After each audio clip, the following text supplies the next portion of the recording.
Good morning. Welcome to our session on climate change and human health.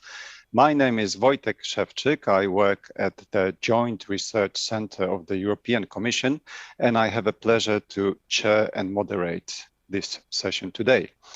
Few words of an introduction to the session. So let us frame the landscape for this session by three concepts, two of which are actually in the session title.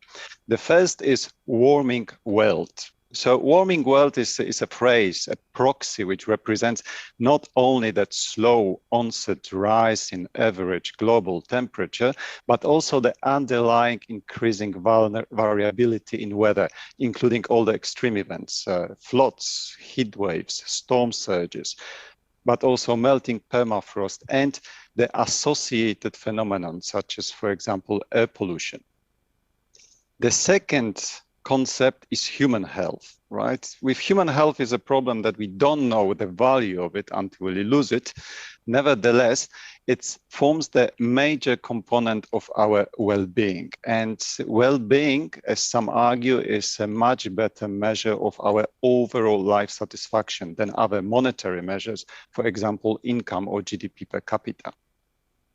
The third concept, third component to frame the landscape, which I want to introduce, is the intergenerational issues. So the planetary system has a very large momentum, and even if we stop emissions of the greenhouse gases today, the impacts will still continue to increase for many decades to come. Therefore, it is the current youth, the young people and the future generations, which will bear the largest impacts. So again, we have a question of how the ongoing environmental change affects and will affect the human health, human well-being, and what is the young people's perspective on those matters.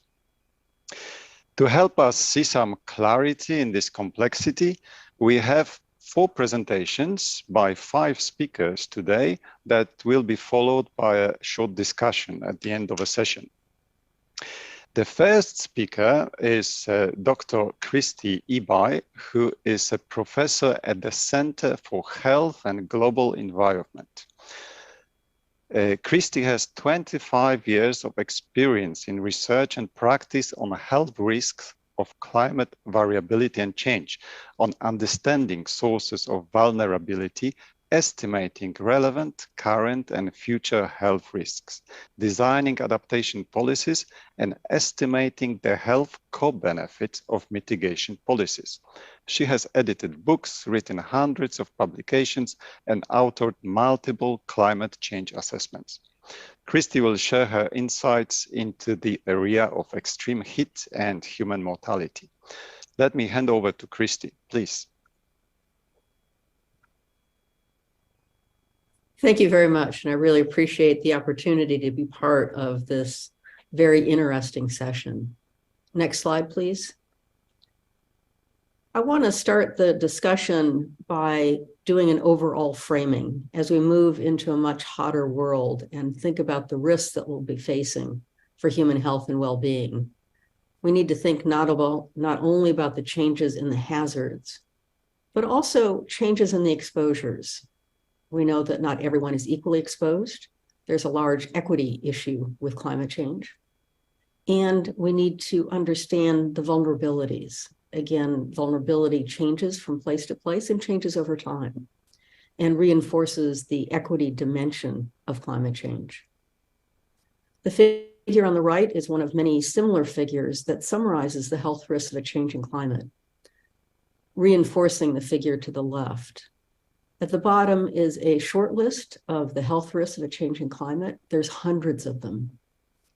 When you look across these health risks, more than 80% of those health risks are in children.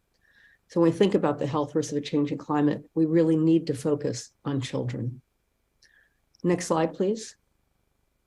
I'll primarily focus on heat. There is enormous understanding of how heat affects our bodies. What we pay attention to is our core body temperature. We have physiological and behavioral mechanisms to keep our core body temperature within an appropriate range. When it's too hot, we'll go and find a place to cool down. We'll find some shade, for example. Our physiological mechanisms include things like sweating that try to release heat from the body. When we're experiencing high ambient temperatures, our core body temperature starts to rise. If those mechanisms are insufficient, then we start seeing our cells and our organs being affected. After a heat wave, an analysis of excess deaths typically shows that more than half of all the excess deaths are from cardiovascular causes. People, for example, who have a heart attack, who would not have a heart attack otherwise. Next slide, please. The figure on the top left is from the Lancet Countdown, showing increases in exposure to high ambient temperatures since about 1980. I understand this is probably too small for you to see, but you can clearly see the pattern of the significant risk. When we look at adults over the age of 65, those are most at risk from exposure to high temperatures. In recent years, there's been about 4 billion additional heat wave exposure days over the long-term average. The figure on the bottom right is to emphasize that heat is more than just what I spoke about, the impacts physiologically on ourselves, our friends, and our families, but also affects food security through our crops. Our crops are significantly affected, and affects many other aspects of society. Heat is an all of society issue. Next slide, please. There have been a number of detection and attribution studies. This is a modeling study published recently that across 43 countries estimated that over the last couple of decades, about 37% of all heat-related mortality was caused by climate change. This means thousands to tens of thousands of people are dying from climate change every year just from the heat. You'll notice, if you can see the pattern, that there's unevenness across countries. There's lots of opportunities to better understand why some countries handle the heat, the people in those countries handle the heat better, and also significant gaps in the data. There's only one data point for Africa, for example. Next slide, please. There was a Pacific heat dome in Oregon, Washington, in the United States, and in British Columbia last year as an example of extreme heat events that are being experienced around the world. A detection and attribution study concluded that that event was virtually impossible without climate change. The latest estimates are more than 800 people across the regions died from climate change. And these deaths are all essentially preventable. Next slide, please. All of this is important in the context of looking into a warmer future. This is a figure from the Working Group 1 contribution to the 6th assessment report. If you look at the figure on the right, you can see a really significant increase in the number of heat waves that we could expect to experience as we go into a much warmer future. We know that communities are not prepared today. The climate science tells us it's urgent that we implement more early warning systems to help protect populations. Next slide, please. This is a summary that is used widely in the Intergovernmental Panel on Climate Change to synthesize risks. These are the health risks of a changing climate. This looks at just 4. Heat is on the left. When you look at these figures, the 0 line are pre-industrial temperatures. The y-axis increases in above pre-industrial temperatures. And for each health outcome, there are 3 figures. One, essentially business as usual, where we don't do much to reduce our emissions. The middle, where we both do something about adaptation and something about mitigation. And the right-hand one is a world aiming to sustainable development. The colors give you the level of risk, where white is where it's not possible to detect that climate change has affected heat-related mortality, for example. When the color turns to yellow, heat-related mortality has been affected by climate change. When the color turns to red, the risk is high. For purple, very high. When you look at these figures, hopefully you can immediately see the importance of both adaptation and mitigation. They're equally critical. to increase the resilience going into a much warmer future. Next slide, please.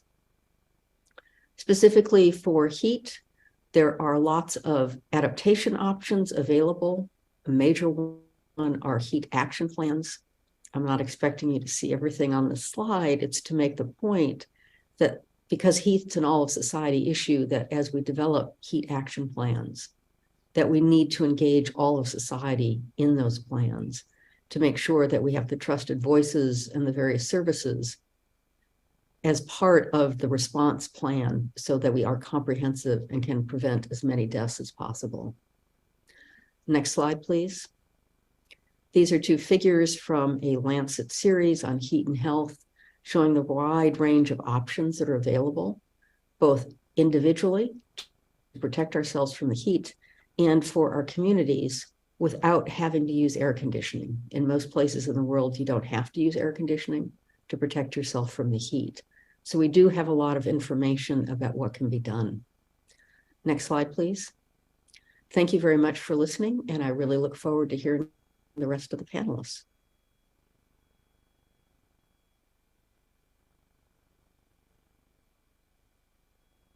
Thank you very much, Christy. Let us move directly to the next presentation, to the next speaker, who is Dr. Ton van Dijk. Ton is an environmental economist and modeler.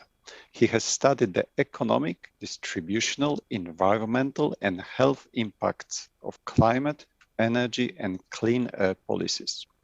His research has provided numerical underpinnings for landmark climate policy achievements, such as Paris Agreement or the EU Green Deal.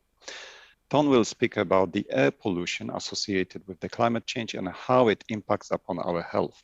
Ton, please, the floor is yours. Thank you very much, Wojtek, for your kind introduction and for setting up this session, which I think is a very timely one. And that's actually the point I want to illustrate in the first slide of my presentation. This is probably a picture you have all seen multiple times, but I think it's good to mention again the timeliness of this session. So I think the COVID-19 crisis has put really the spotlight on human health on a planetary level. And I think it's important to maintain this momentum and to also frame it in a context, broader context of human health, and then looking at the connections between human health and climate change, air pollution. And in that respect, I very much welcome this session, and I think it will help maintain the momentum and the spotlight on human health. Now, many of these health effects, they are interlinked. So on the next slide, I illustrate this with a picture. So there are many challenges for human health, and here I illustrate three important ones. So air pollution, COVID-19, and the consumption of red meat. And this is to illustrate that there are important connections. So actually, there is good news here. There are many synergies. And when I speak about planetary health, I think about the health of humans and also the environmental health of the planet. So what is important to mention maybe as an example here, the consumption of red meat, the high levels of consumption of red meat. This has, for instance, direct impacts on human health, but it's the production of meat and agricultural sector is also a driver of greenhouse gases affecting global warming. It also contributes to air pollution. So in that respect, there are multiple synergies to be reaped by smart policies. Of course, you see here on the maps, the top one is air pollution, the second one is premature deaths due to COVID-19, and the third one is due to red meat. And then on the right-hand side, you have the three dimensions combined into one. So this illustrates that I think the challenges are they have a common ground across countries, but each country will have its specifics and its the approaches and the priorities will have to be country specific. On the next slide, I give one more concrete example based on work we have done in the past. And this is the connection between air pollution and climate policy. So we studied the effects of climate policy, a current set of current policies, more ambitious policies as included in the nationally determined contributions, or a more ambitious global climate policy that reaches 2 degrees. And then we looked at the changes in the energy system. And shifting towards a low carbon pathway, it implies an increase of renewable energy sources. And this brings about a reduction in air pollution and associated health benefits. And we quantified those at the global level, and our estimates indicate that by mid-century, this ambitious climate policy to keep global warming below 2 degrees, it can have co-benefits of about 1 million avoided premature deaths on the planetary level, and much of those are in India and China. And it is important to stress these co-benefits because it provides a local and a near-term motivation for ambitious policy measures. And this may help overcome a free rider problem that is a challenge to implement ambitious global climate policies. Now, on the next slide, I illustrate what these interlinkages between health, human health and planetary health, what this means for research and for policy assessments. I think the fact that many of these health aspects are interlinked, it suggests that we need a broad and an integrated multidisciplinary perspective on policy assessment and on research advances. This is what we try to do here, what many in the research community are trying to do, combining different components, aspects of energy, economic aspects, pollution, agriculture, land use, so different components, try to bring together those perspectives to have a comprehensive view on the challenge and on the solutions. Now, on the next slide, I give a bit more illustration on why I think this is important. So it's important to take into account the existing, the real world problems that are not addressed and the real world functioning of economies. Because if we start from an idealized view of the economy and society, then implementing climate policy can only bring about costs if we ignore the benefits of reducing climate change. So here, the point is that research and policy assessments should not only account for the costs, but also view the climate policies as a window of opportunity to bring changes, to bring broader progress in terms of sustainable development goals. We should also think about the avoided damages of climate change, and we should take into account the co-benefits of climate policy. This is important, especially when we start looking at policy alternatives or alternative interventions. So taking this broader perspective, it will give a more balanced view, and it will also influence the recommendations for policy design. So if you think here, for instance, on the right-hand side, about more ambitious and more rapid action, this may bring about more substantial investment and investment costs, but it provides a larger window of opportunity for broader change. It will increase the avoided damages, and it will raise also the co-benefits. And these elements need to be taken into account for a fair assessment of ambitious climate policies. Now, on the next slide, the good news is that there is a lot of scientific effort being undertaken to advance our insights on the health impacts of climate change and air pollution. We recently concluded, together with Chris, the previous speaker, we recently concluded a focus issue in environmental research letters that brings together many new articles. And these articles advance the scientific frontier, and I invite you to dive into the material. It's really a number of very interesting papers. And one of the elements also come out is that the impacts of climate change and air pollution tend to be more pronounced for vulnerable groups, children, elderly, pregnant mothers. And I think this is a worrying trend that calls for ambitious action, and that brings me to the next slide. So I think all these scientific advances, they should be leveraged to underpin and to inform ambitious policy action. And so I work at the JRC, where we try to provide research underpinnings to policy proposals. And two recent proposals have been the European Green Deal, which tries to really have an ambitious pathway towards climate neutrality in 2050.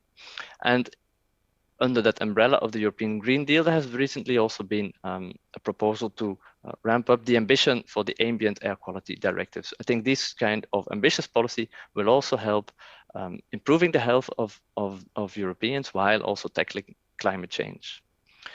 So this concludes my remarks. So I think the key points I wanted to highlight is that there are large synergies for health and environmental challenges such as air pollution and climate change. We need multidisciplinary and integrated science to inform policy, and I think that's the way forward to really leverage the science for ambitious policy action in the coming years. Thanks a lot.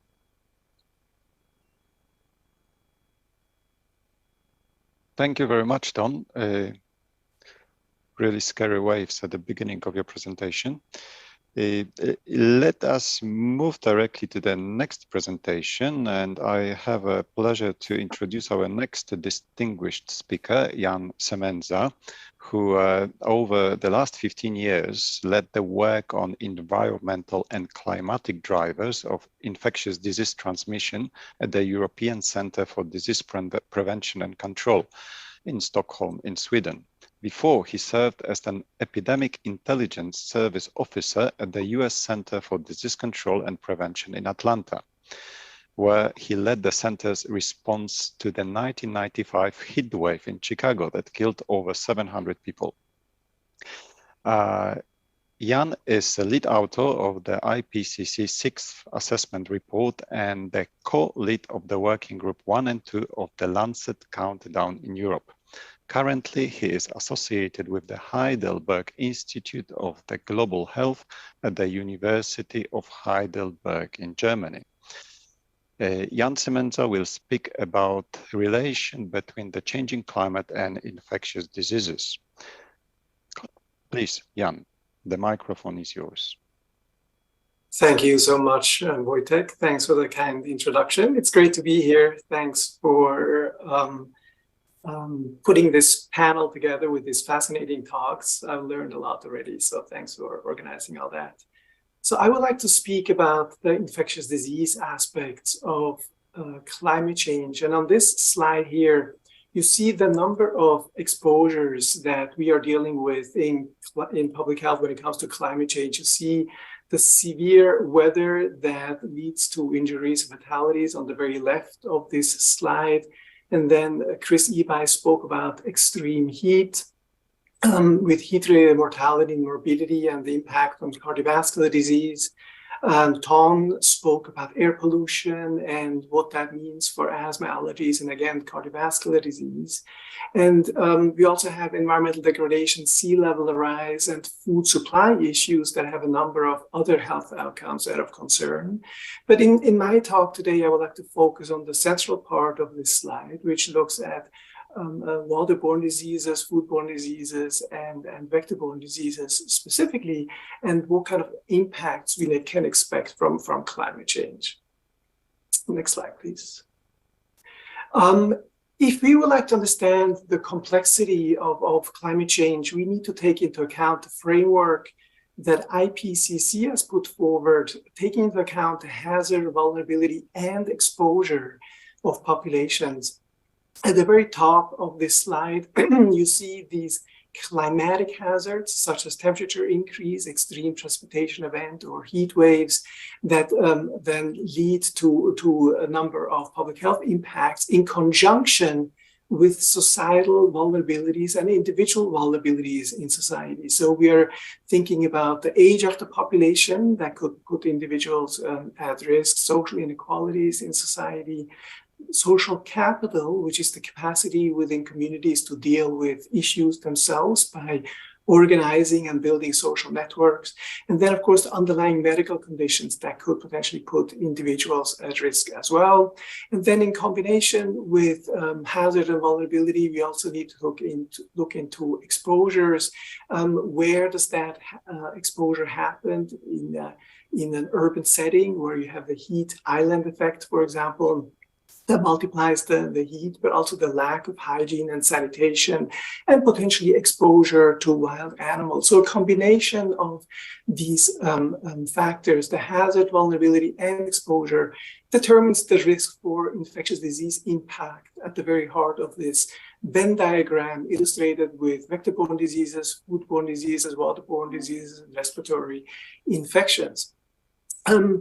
Unfortunately, I hate to break the bad news for you, but on the next slide, there is one more complexity to this, which is illustrated in this slide here. Again, it's the same Venn diagram, but in fact, we see a convergence of different types of risks, in this case, COVID-19. It turns out that many of the vulnerabilities and exposures, and in fact, some of the hazards overlap between the COVID pandemic and climate change, and then they converge on society and have dramatic impacts, as we have seen over the last couple of years, both public health-wise, but also economically. And again, the similar type of populations that are at increased risk for climate change are obviously at risk for these type of pandemics. On the next slide, you see an additional threat to public health that makes it even more complicated, because besides the nexus of exposure, vulnerability, and climate hazard, we also need to take into account the fact that there are cascading risks from infectious diseases. So if you imagine that a climate event like an increase in temperature, precipitation, or heat wave impacts an area that's at risk for floods, like in the floodplain, or increased risk for drought in drought risk zones, or if there's inadequate sanitation and hygiene, abbreviated here as WASH, you can potentially imagine that leads to a number of infectious diseases, such as waterborne diseases. Standing water could help breed mosquitoes, or rats come out of the woodworks if you are experiencing flooding, that then could lead to leptospirosis outbreak as a result. And so this cascading event is a concern if you have certain vulnerabilities in society, illustrated on the next slide, where there is a circle of events, a spiral of events, where one thing leads to another. The climate risks lead to the people being exposed in floodplains, then more exposures to different types of infectious diseases, and so on. So it's a cascading event of things that happen as a result. In fact, the next slide illustrates some of those examples. So these cascading events need to be taken into account, because this sequence of secondary events that are causally connected can potentially trigger the next, and these cascading risk pathways that are causally connected can then result in infectious disease outbreaks.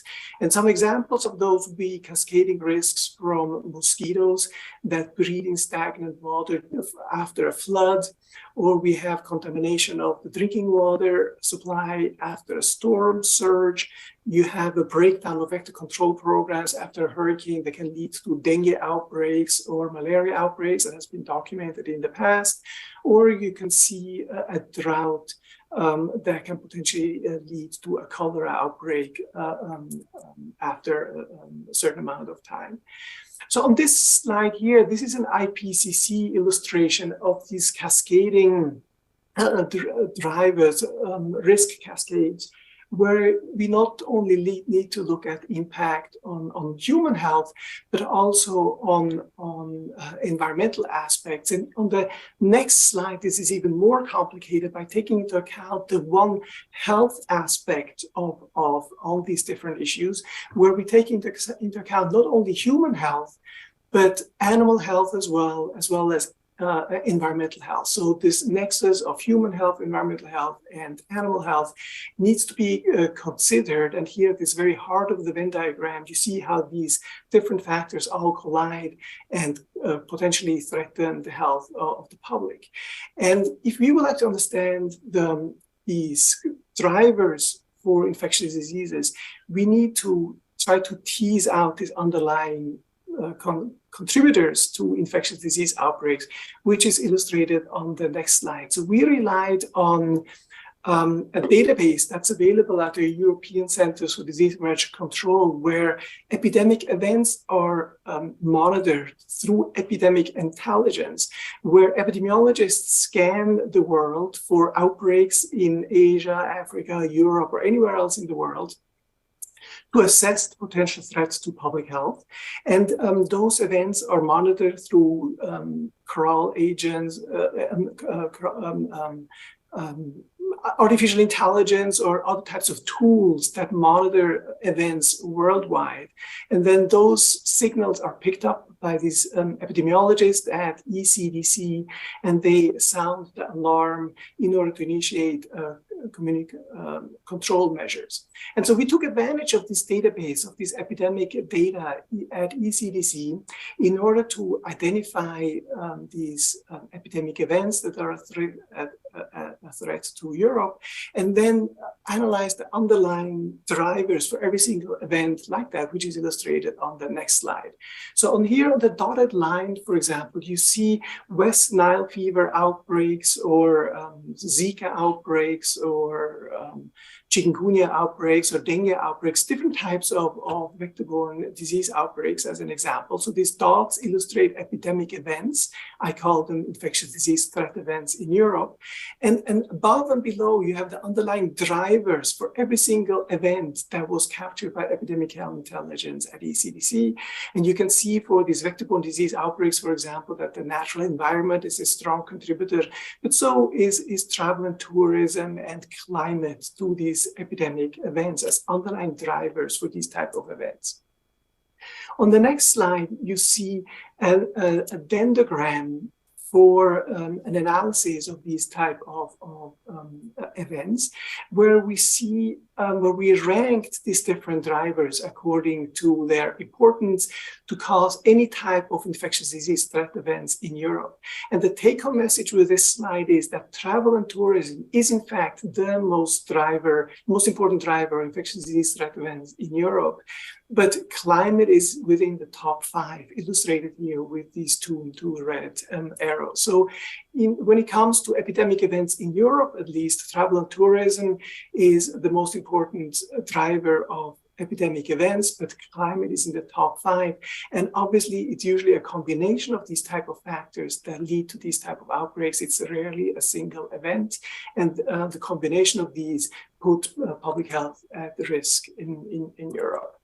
So in conclusion, on the last slide, it turns out that climate change impacts and risks are becoming increasingly complex and more difficult to manage, as I illustrated earlier, in particular because we have to deal with cascading risks that are a risk to public health. And also we need to take into account these compounding factors that lead to a combination of risk factors in society that put individuals at increased risk. And we believe that global environmental change accounts for 61% of infectious disease threat events in Europe, of which travel and tourism is the most important driver of infectious disease threat events in Europe, and climate is within the top 5 of those. And thanks again, Wojtek, for inviting me, and I look forward to the discussion. Thank you very much, Jan. Let us move to the next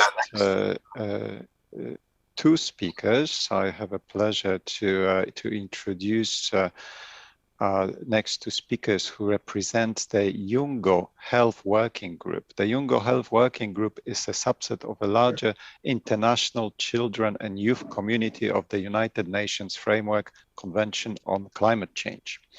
The first speaker in this presentation will be Diana Garlicka, who, although is a young expert, has taught in more than a dozen countries across Europe and Asia over the 9 years of her academic career, where she transitioned from business analytics corporation in Germany.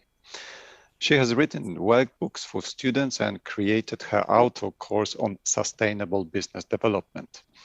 Diana is now on the advisory board of Coalition Wild, and her greatest passion are the youth engagement in nature conservation, storytelling, and academic work. Diana's presentation starts now, and the second part I will introduce after she finishes. Please, Diana. Good morning, everyone. Thank you for the introduction, Wojtek. And indeed, when we want to speak about youth perspective in the first place, I would like to invite us to define what youth is as such. It's a very fluid state, if you want. We talk about youth as an experience of being young.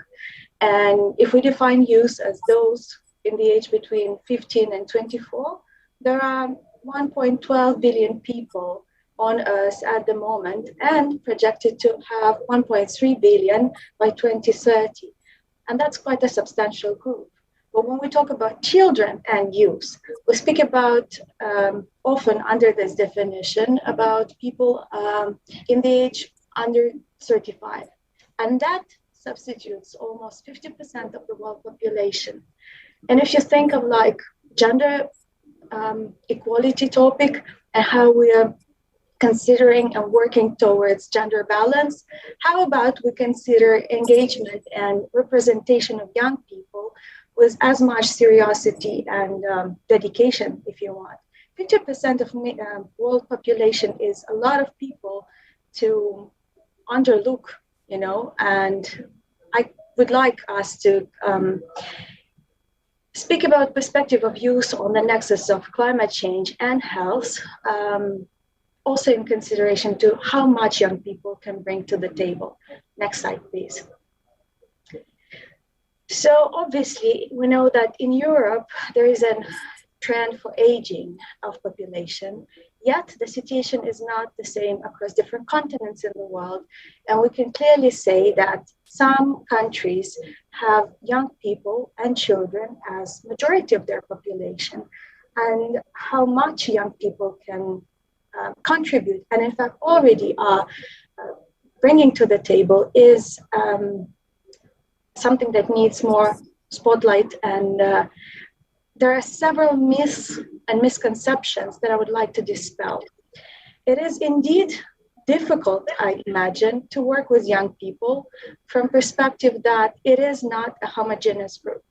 Young people across the globe represent their local challenges that they emphasize on, and those are different geographically.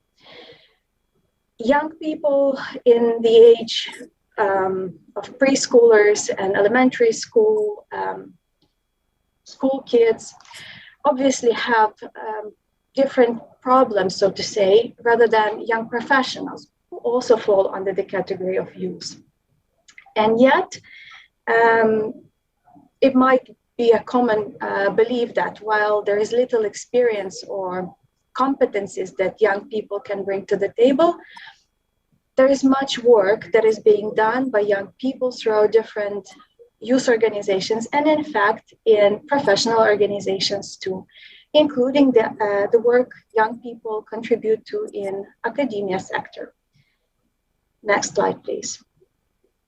When we talk about the kind of activities young people do, it's advocacy and activism that is being expressed in so many different ways. It's not only those protests or demonstrations that young people are being engaged into, speaking, being verbal about the problems that they see and find most pressing, including in sectors of medical sphere and health, but also policy work in a sense of actually being those experts on the ground, working with communities, collecting information, putting this into profound, decent quality reports, and a number of youth organizations contribute to production of these documents that are then actively being presented to governments, business representatives, and academia.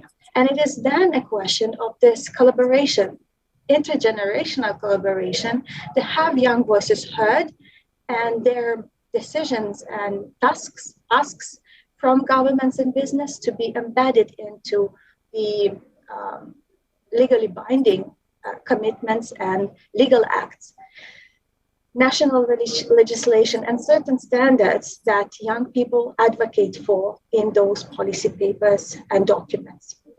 Community work is a very important part that young people are actively engaged into. It's those servants that often work with ones directly affected by climate change and do on-the-ground volunteering work often.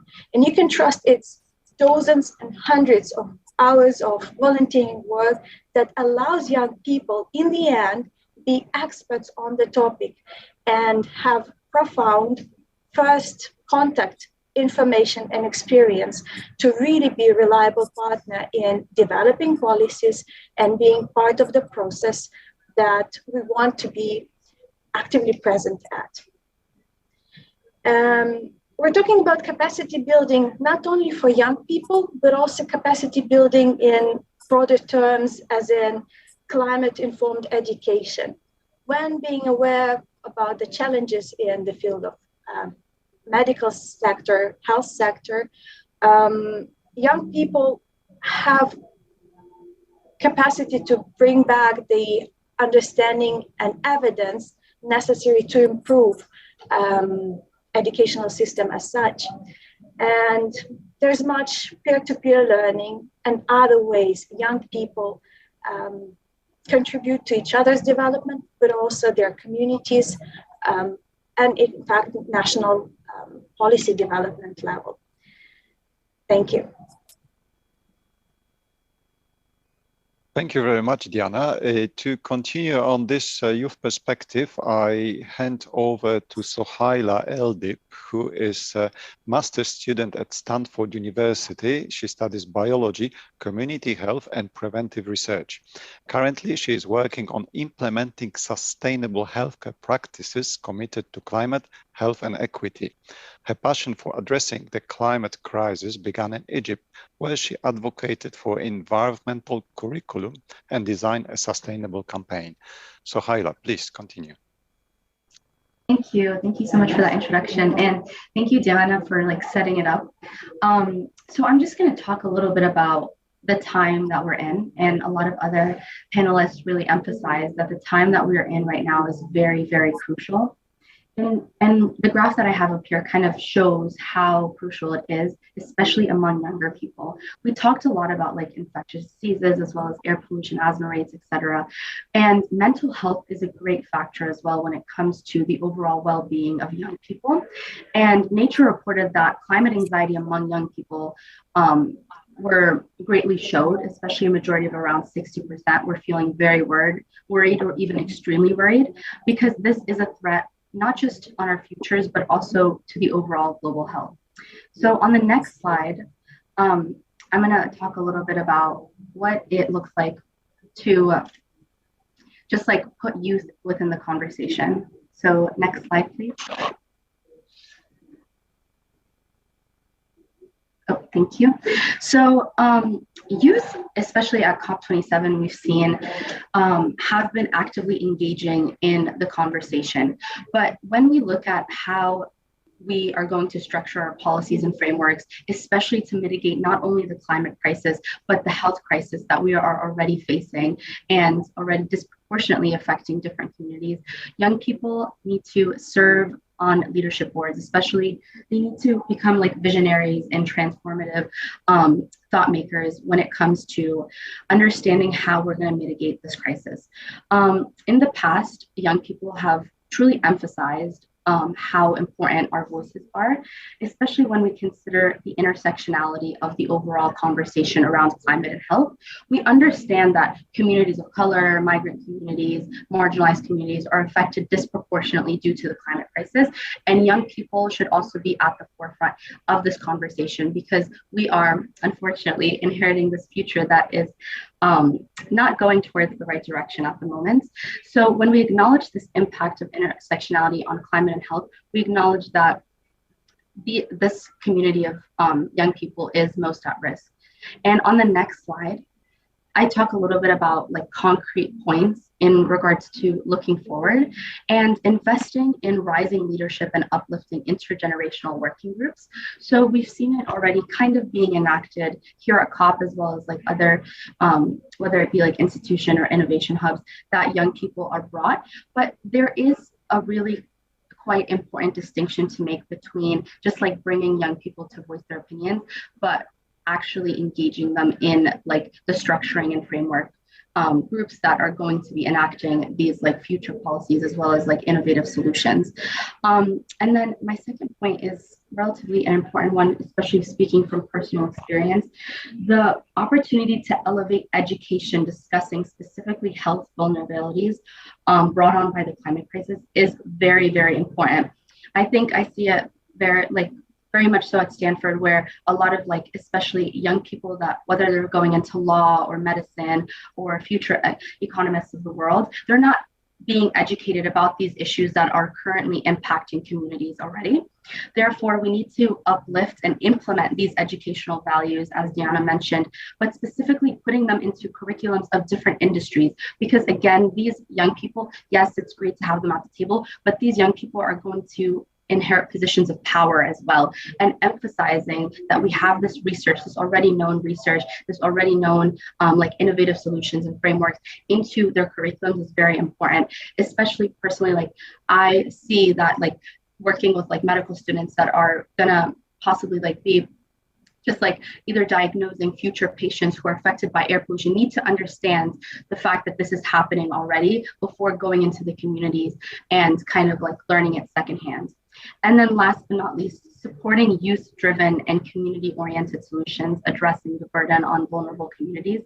I think especially at COP, we've seen like a lot of young people rise up, especially young people from the global South who have advocated over and over about the disproportionalities that they face, whether it comes to loss and damage or health or other like points of contact due to the climate crisis. It is important that we understand, especially when it comes to different country priorities. But thank you so much, and I'll hand it over. Thank you, Suhaila. Thank you very much. It's really important voice. Now we open the floor to overall discussion among our speakers. Now, I would like maybe to quickly follow on that last presentation, or maybe on the theme of the youth perspective and that type of demographic divide, if you like, as it was shown that it might have a different perspective. One, it's that represents not only the younger generation or yet the generations which will come, which will bear the impact of changing climate and the environmental change, but they also constitute and will form the future professional health workers of the health sector, which will have to deal with the health consequences of a climate impact. So I would like to invite you maybe to share if you have a perspective on this from your area of expertise, and whether you have any insights to bring from your area. Jan, would you like to begin maybe? Yeah, I mean, I did in fact used to teach preventive medicine with a focus on these climate-related health issues to medical students, and it is something that is not covered in the medical curriculum anywhere, as far as I'm concerned, because it falls off the list of items that need to be covered, right? They're so overwhelmed how it is, and they don't consider it an important issue. So I've tried to do that. In fact, I used to talk about these type of issues for the medical students that I taught, but it's not something that is institutionalized at this stage. And I totally support Suhala in driving this effort, because it needs to be incorporated into the curricula if you want to deal with this climate change threats to public health in the future. Thank you. Christy, any comments? Oh. Thank you. And I'd like to add another perspective to the important issues that were raised. And this is there's almost no funding.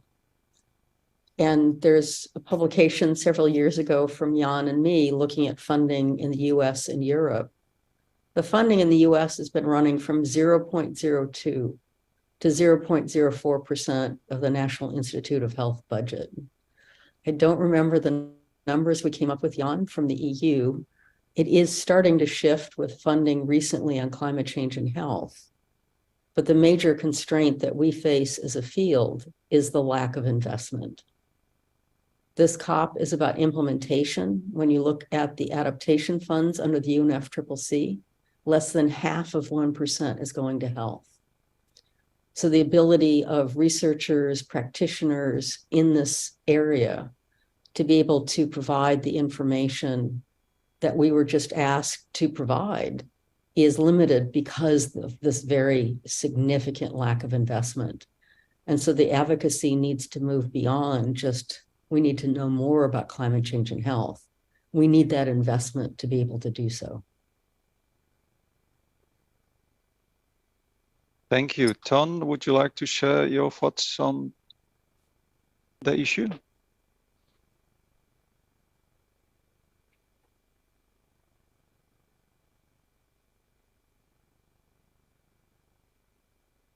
Ton, you are muted.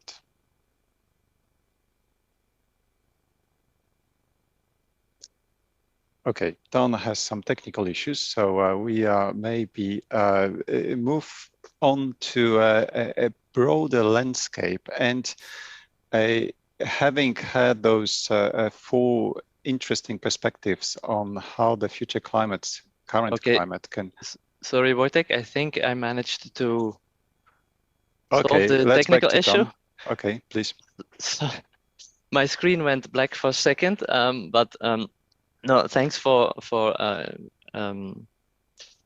this very useful discussion. And I think what I found interesting is that Jan and I brought similar message, but from different angles. So we both stressed these interlinkages.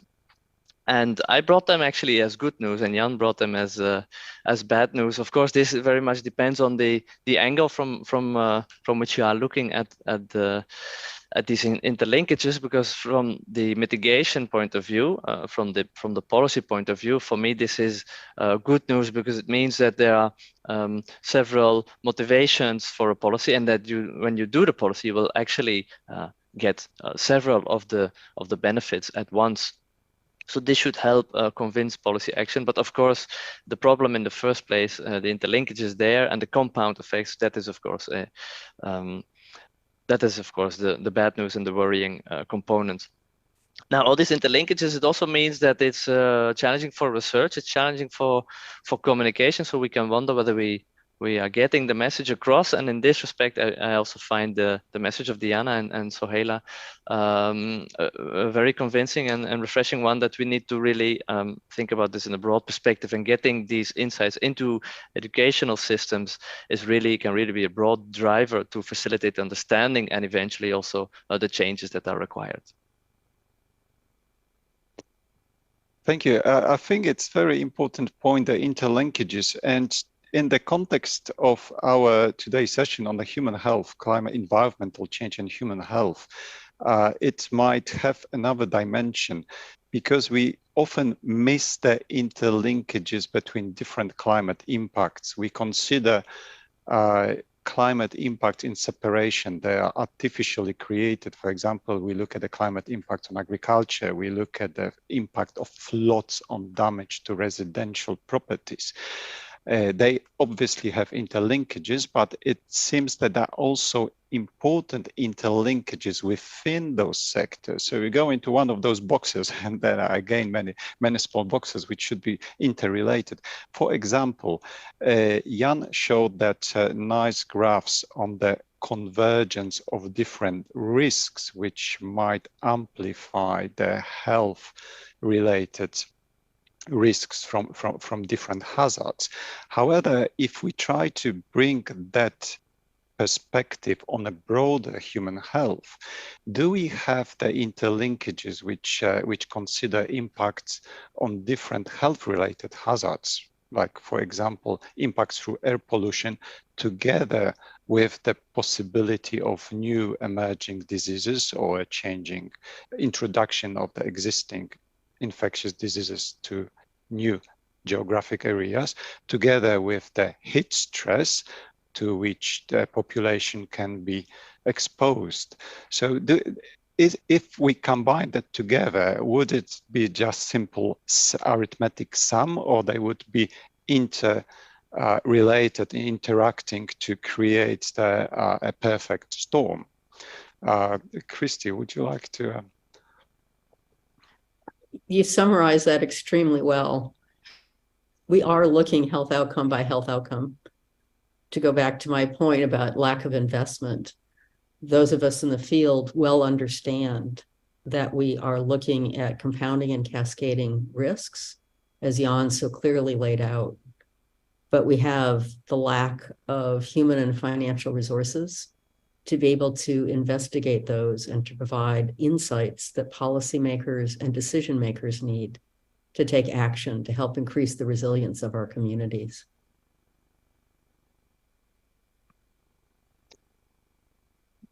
Indeed, funding is a usual suspect and the elephant in the room. Jan, the broad perspective on health issues. I totally agree with you, Wojciech, that it is an issue of synergistic effects, right? So you have these individual drivers that act in concert to cause synergistic impact. So they're bigger than the sun. And we saw that very clearly with COVID-19, where you have economic vulnerabilities that are then amplified through COVID-19 and has a ripple effect that goes through society. And you have the biggest GDP decline ever experienced in human history, simultaneous impacts all over the continents. So we are talking about synergisms. If you think about heat, how it interacts with air pollution, they act together to amplify those impacts. So we need to broaden our approach, and as opposed to work on specific issues, take a much broader approach and try to tackle these underlying vulnerabilities, because that's what increases that risk ultimately. Ton or Diana, Sohaila? I'll do a very quick comment on this discussion. I think there is already some work ongoing on this kind of interlinkage. There is, for instance, work that illustrates that actually in areas with very high air pollution, it increases the vulnerability of the health vulnerability of people, and due to that effect, the impacts of COVID can be stronger. So there, the basic message is, if you have already a healthy population, it will be more resilient to other challenges that may be ahead. And so there is some work on that, but I think definitely a lot more can be done to explore in more depth those interlinkages.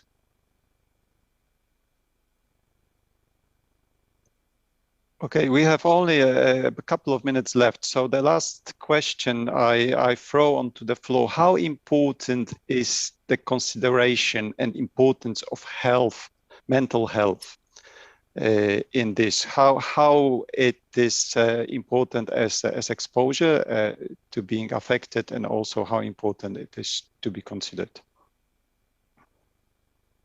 I mean, I think it's a huge issue, particularly for youth, right? I mean, you can see Greta Thunberg a couple of years ago, she mobilized the entire world. I don't know anyone else who's been able to start a global movement like she did.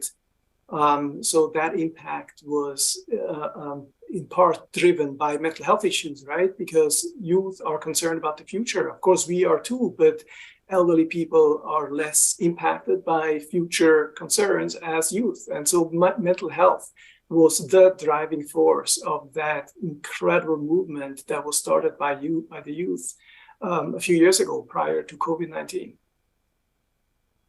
And I can add to that there are increasing numbers of studies on how things like increasing temperatures can affect suicide rates, drought affects suicide rates.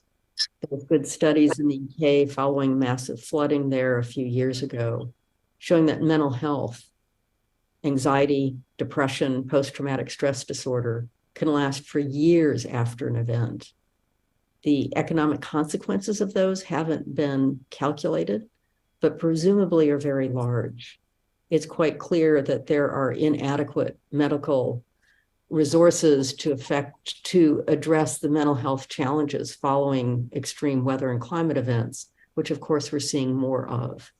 So this is an issue of increasing importance on the agenda and another area where urgent and immediate investment is needed to be able to protect the well-being of youth and people who experience extreme weather and climate events.